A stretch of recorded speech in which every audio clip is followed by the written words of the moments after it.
It was a mistake of epic proportions in hindsight, clearly, and our policies broke down in that regard. The situation specifically was that a crew member trying to get to another flight, in essence to, ironically, in a customer service-oriented fashion, to try and make sure that that crew arrived at the next aircraft so 150 people could get to their destinations. And it's a horrible calculus to put people in. You owe the public, and this committee answers. Hundreds of millions of people fly in this country every year. In fact, 2 million people will fly today, or something close to 2 million. And they're tired of being treated inappropriately and without courtesy. Something is broken, and the obvious divide between passengers and the airlines need to be addressed. That's why we're here today.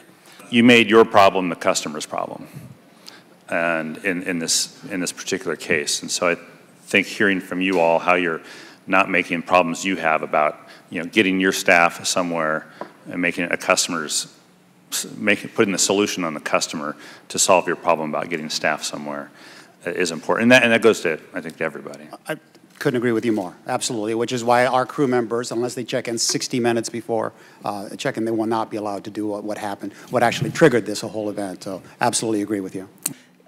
We're kind of sick of it as the consuming Americans. We got to fly. You got us. You got us. And if you want to keep treating us this way, fine.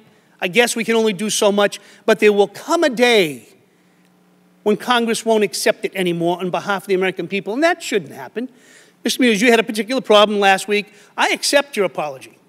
I think it's genuine. I think you mean it. But I hope you all know that this doesn't stop today.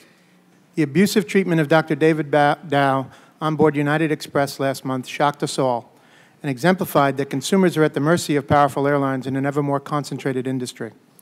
American consumers are very much aware that Dr. Dao's fate could all too easily have been their own. In every bad situation, there's a silver lining. We can usually find a silver lining. And if the airline industry doesn't find the silver lining in this, is to get together collectively and figure this out.